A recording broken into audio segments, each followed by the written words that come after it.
사도행전 13장 42절에서 52절까지 말씀, 신약성경 211쪽입니다. 제가 말씀을 봉독하겠습니다. 그들이 나갈새 사람들이 청하되 다음 안식일에도 이 말씀을 하라 하더라. 회당의 모임이 끝난 후에 유대인과 유대교에 입교한 경건한 사람들이 많이 바울과 바나바를 따르니 두 사도가 더불어 말하고 항상 하나님의 은혜 가운데 있으라 권하니라. 그 다음 안식일에는 온 시민이 거의 다 하나님의 말씀을 듣고자 하여 모이니 유대인들이 그 무리를 보고 시기가 가득하여 바울이 말한 것을 반박하고 비방하거늘 바울과 바나바가 담대히 말하여 이르되 하나님의 말씀을 마땅히 먼저 너희에게 전할 것이로되 너희가 그것을 버리고 영생을 얻기에 합당하지 않은 자로 자처하기로 우리가 이방인에게로 향하노라. 주께서 이같이 우리에게 명하시되 내가 너를 이방의 빛으로 삼아 너로 땅끝까지 구원하게 하리라 하셨느니라 하니 이방인들이 듣고 기뻐하여 하나님의 말씀을 찬송하며 영생을 주시기로 작정된 자는 다 믿더라. 주의 말씀이 그 지방에 두루 퍼지니라. 이에 유대인들이 경건한 귀부인들과 그 신의 유력자들을 선동하여 바울과 바나바를 박해하게 하여 그 지역에서 쫓아내니 두 사람이 그들을 향하여 발에 티끌을 떨어버리고 이고니온으로 가거늘 제자들은 기쁨과 성령이 충만하니라. 아멘. 세계 역사 속에서 중세 시대라는 한 시기가 있었습니다. 약 1000년에 해당하는 시기인데 약 500년에서 1500년 사이의 기간을 일컬어서 중세 시대라고 말합니다. 자, 이 시기에는 나라를 다스리는 황제, 강력한 힘을 가졌죠. 황제. 그런데 그 황제보다 교회를 다스리는 교황이 더 강력한 힘을 가졌던 시대이기도 합니다. 대표적으로 아마 세계사를 공부하신 분들은 아마 반드시 들어본 이야기일 텐데 카노사의 굴욕이라는 이 대표적인 사건이 있었어요. 하인리 4세라는 황제가 교황을 만나기 위해서, 교황이 안 만나주니까 교황 만나달라고 카노사 성 앞에서요 3일 동안 추운 겨울에 맨발로 그리고 내복만 입고요 교황을 만나달라고 애원을 한 이런 사건이 있었습니다.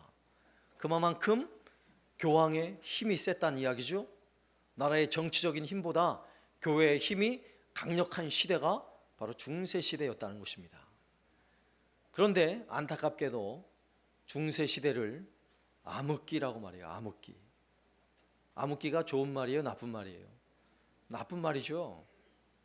교회가 세상에 대하여 굉장한 힘을 가졌는데 그때가 암흑기예요. 왠 줄 아세요? 교회는 세상을 향해 자기 힘을 과시하기 위해서 화려하고 웅장한 성전을 짓기 시작합니다. 성전 하나를 짓는데 보통 100년이 넘게 걸려요.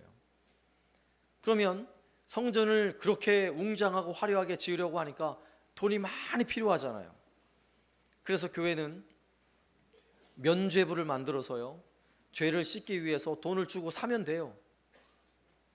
돈을 받고 죄를 면제해주는 이런 아주 심각한 죄를 범하기 시작합니다. 이렇게 해서 중세시대에는 교회가 가장 타락한 시대 중에 한 시기라고 말할 수 있는 것입니다. 이런 타락한 교회를 향하여 우리가 잘 알고 있듯이 루터는요 95개 조항을 내걸고 개혁되어져야 함을, 교회가 바르게 세워져야 함을 외친 사람이지요.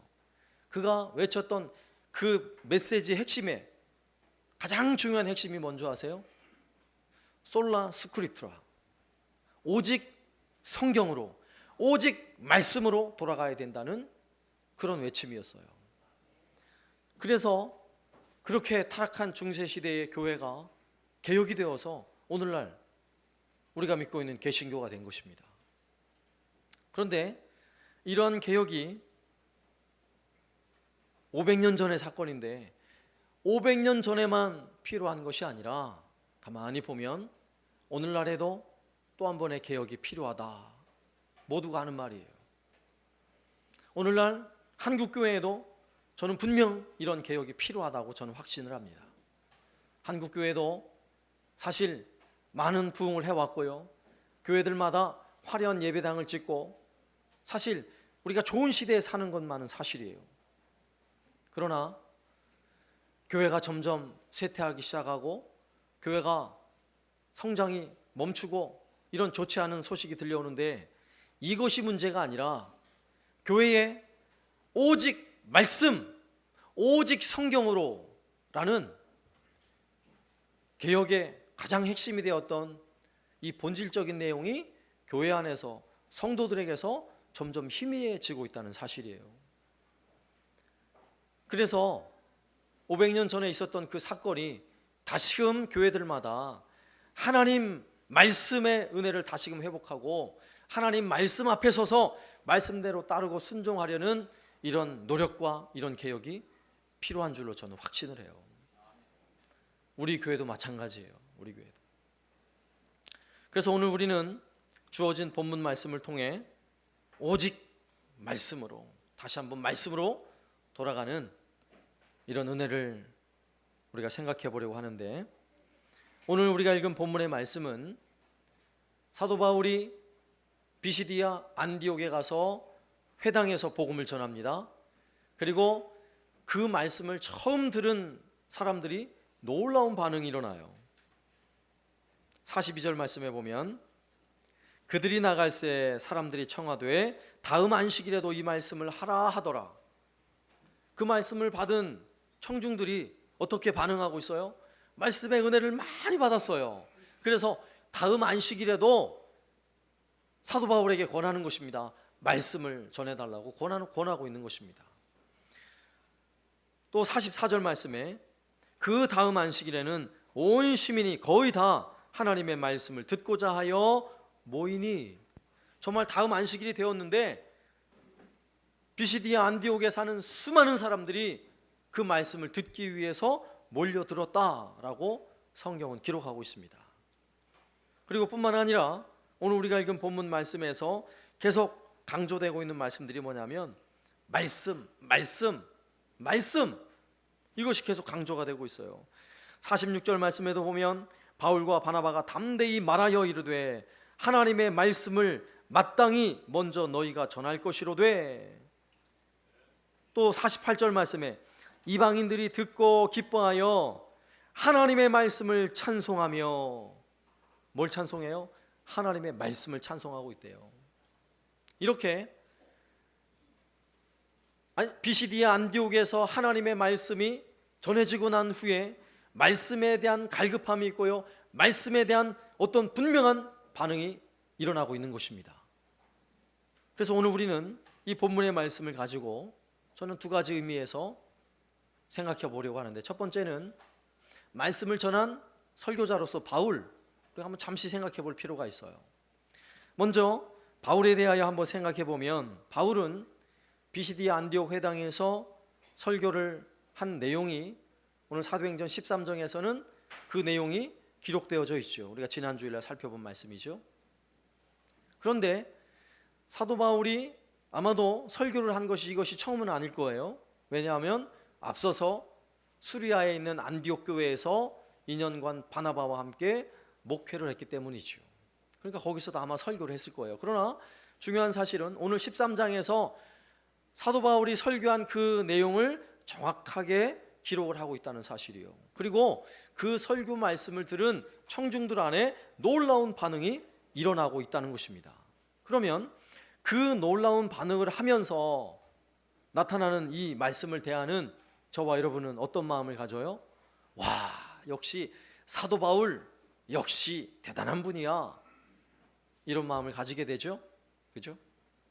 그런데 오늘 말씀에서는 사실 사도 바울에 관한 아무런 관심이 없어요.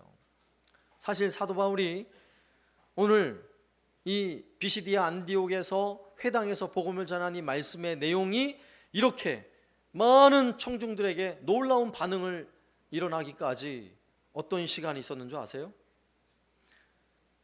스데반의 죽음을 목격하면서 증인이 되었던 바울이잖아요. 그때는 아직 예수님 믿기 전이죠.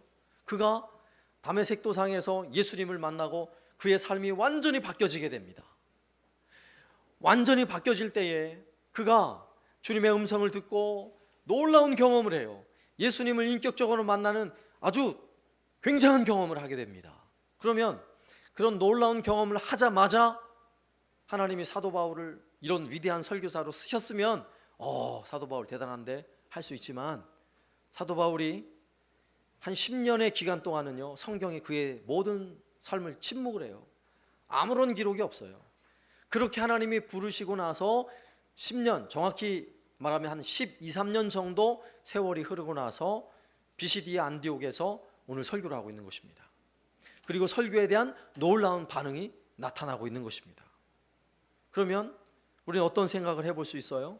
적어도 사도 바울도 이렇게 하나님의 말씀을 전하는 설교자로, 그 영향력을 미치는 설교자로 세워지기 위해 적어도 10년 이상의 세월이 지났다는 것이죠.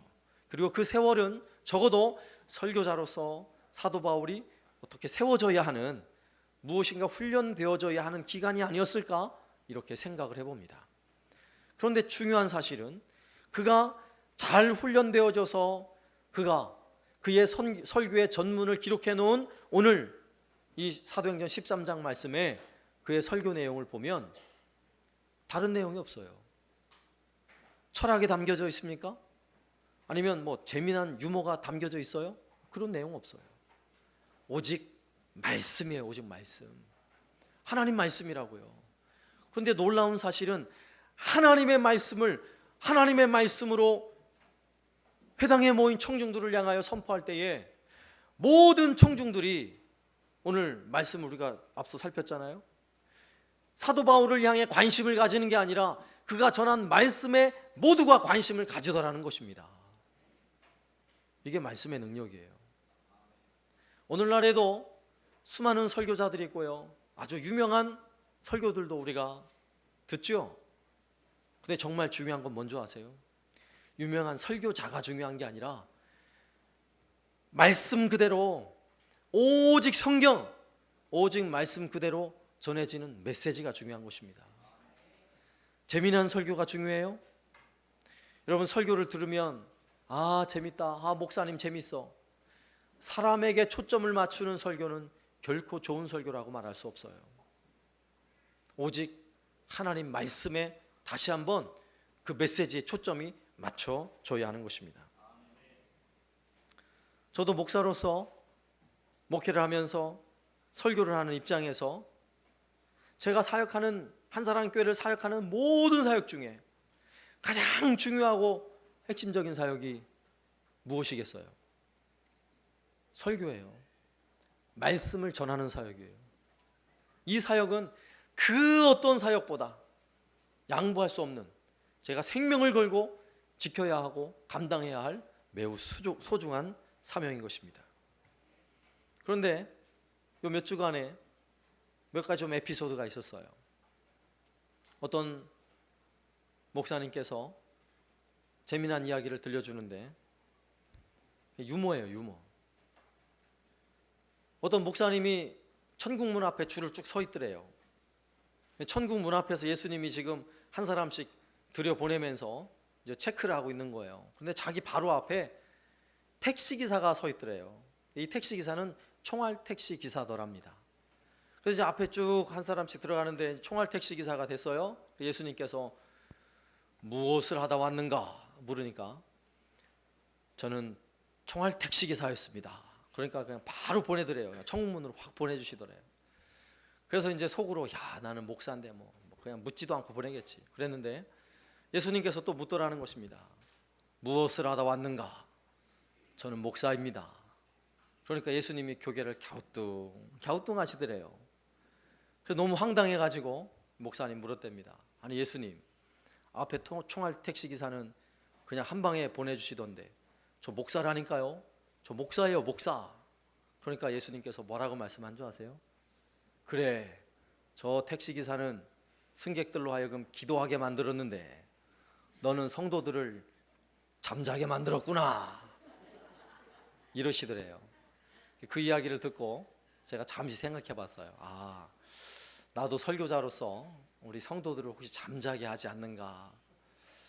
여러분 졸면 곤란합니다. 제가 바로 택시기사를 할 수도 있어요. 졸면 곤란해요.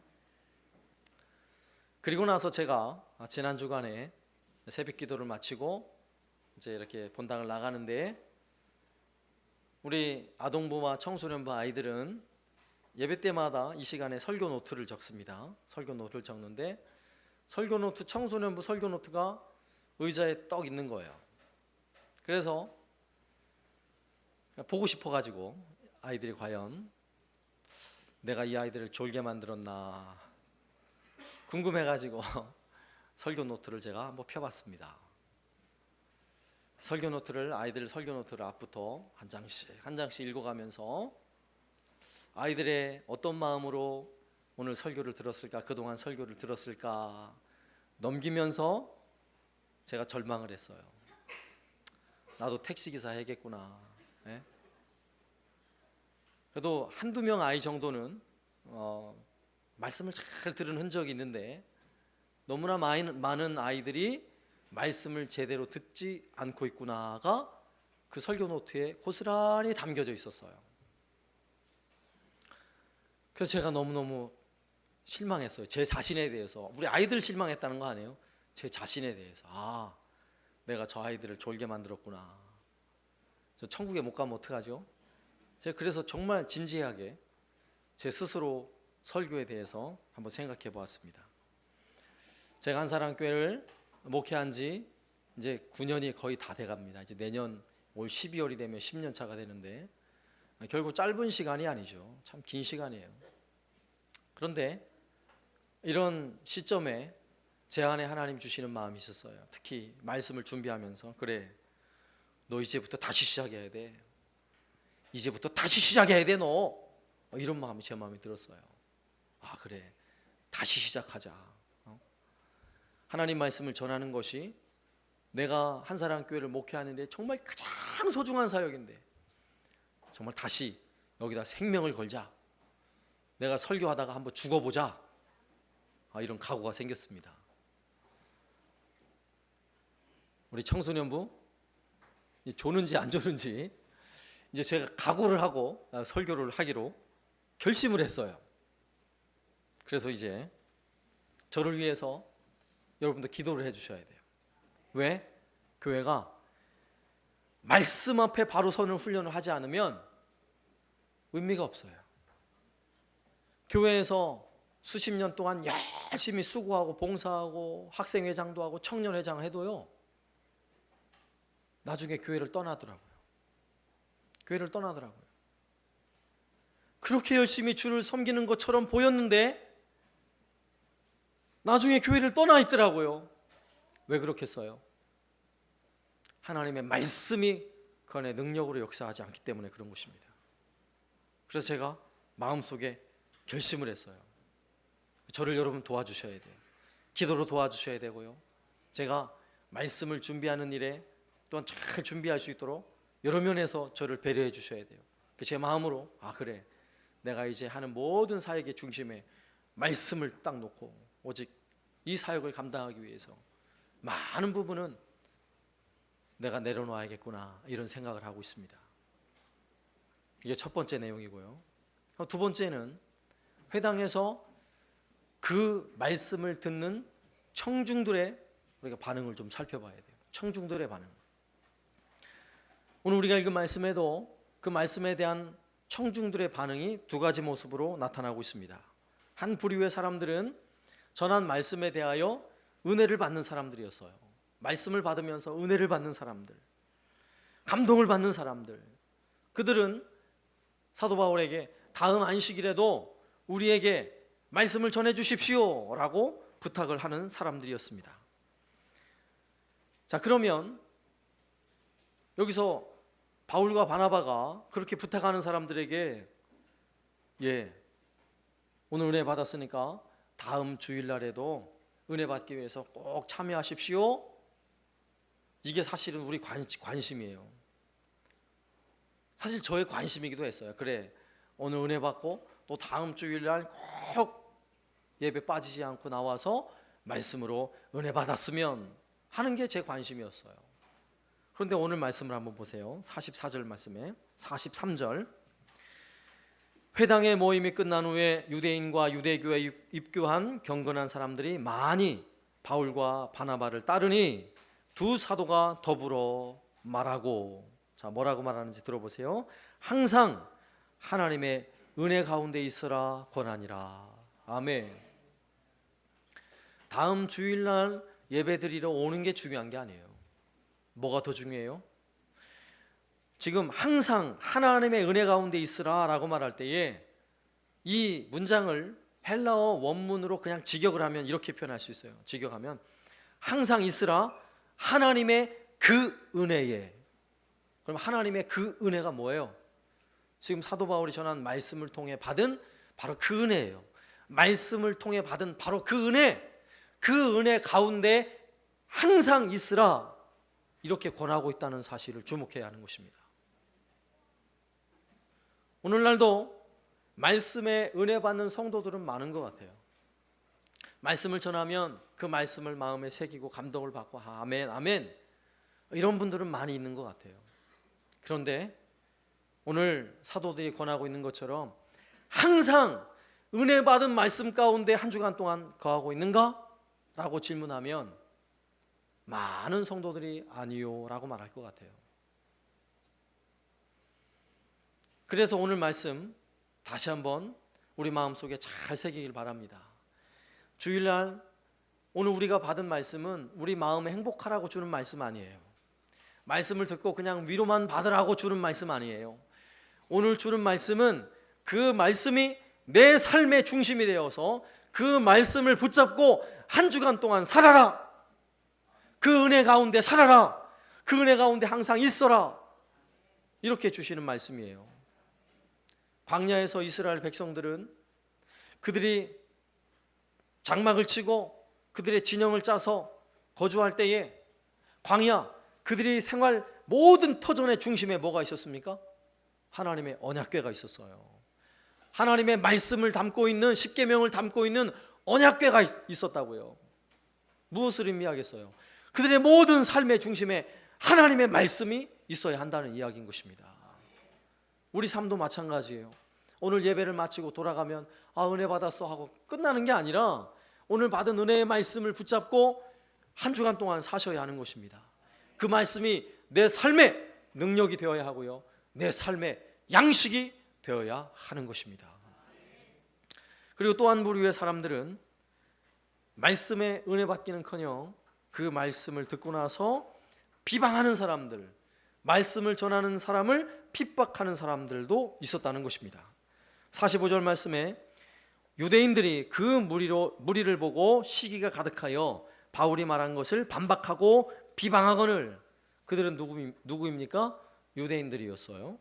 또 49절 50절 말씀 보면 주의 말씀이 그 지방에 두루 퍼지니라. 이에 유대인들이 경건한 귀부인들과 그 신의 유력자들을 선동하여 바울과 바나바를 박해하게 하여 그 지역에서 쫓아내니.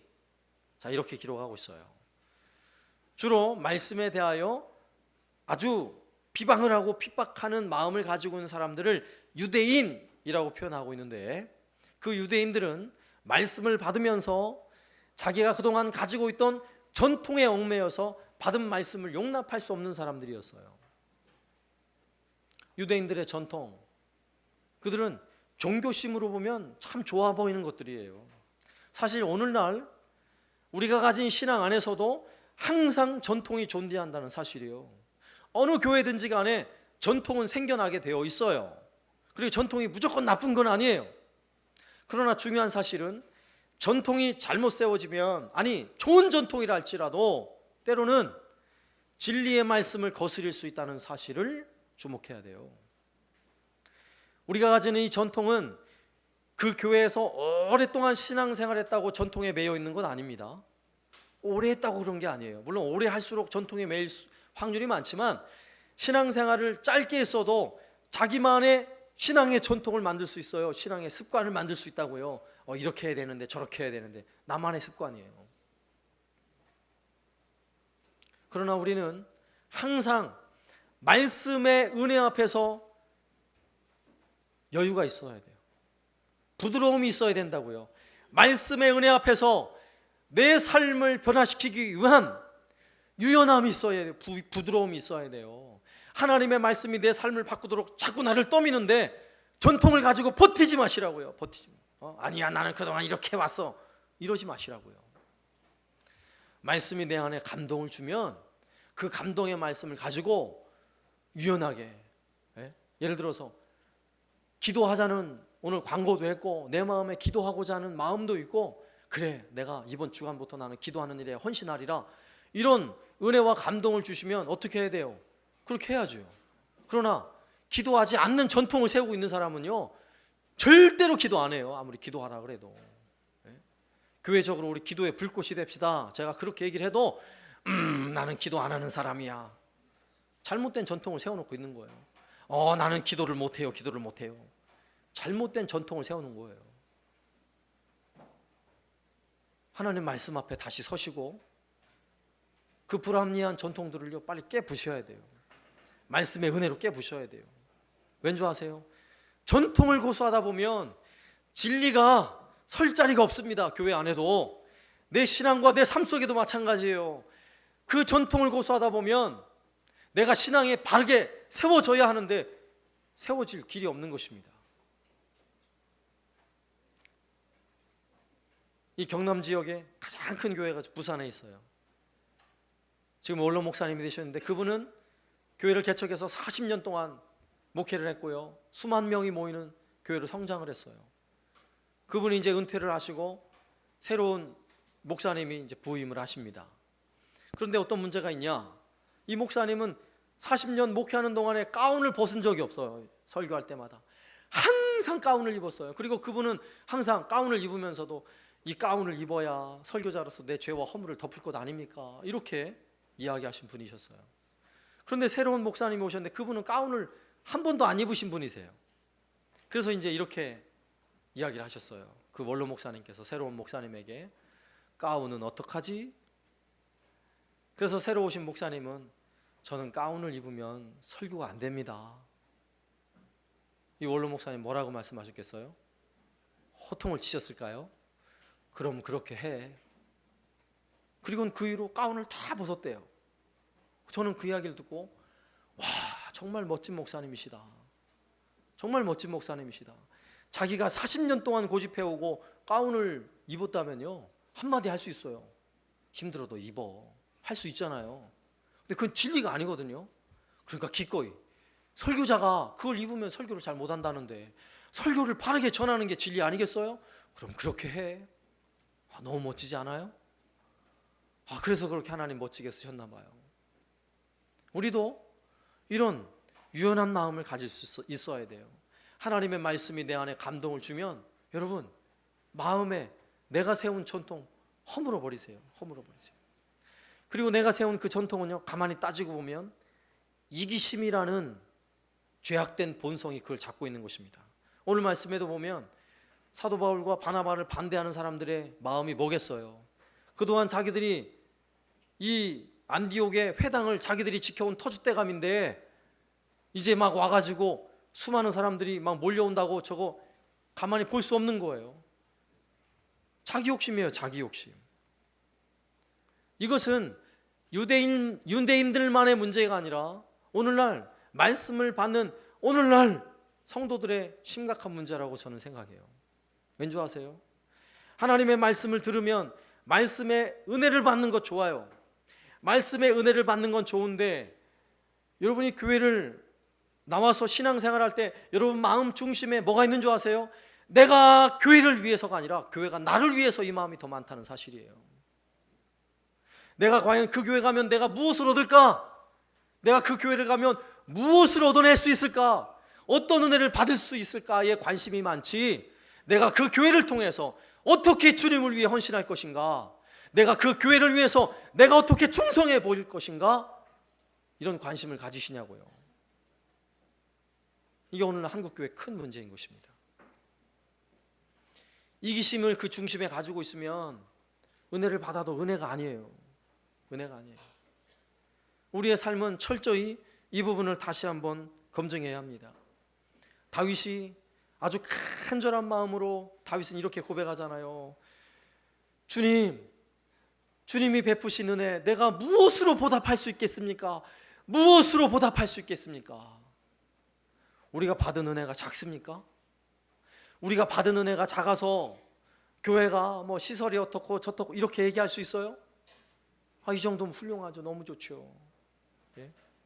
우리 교회 그런 분이 있다는 얘기가 아니에요. 예를 들자면 그렇다는 거예요.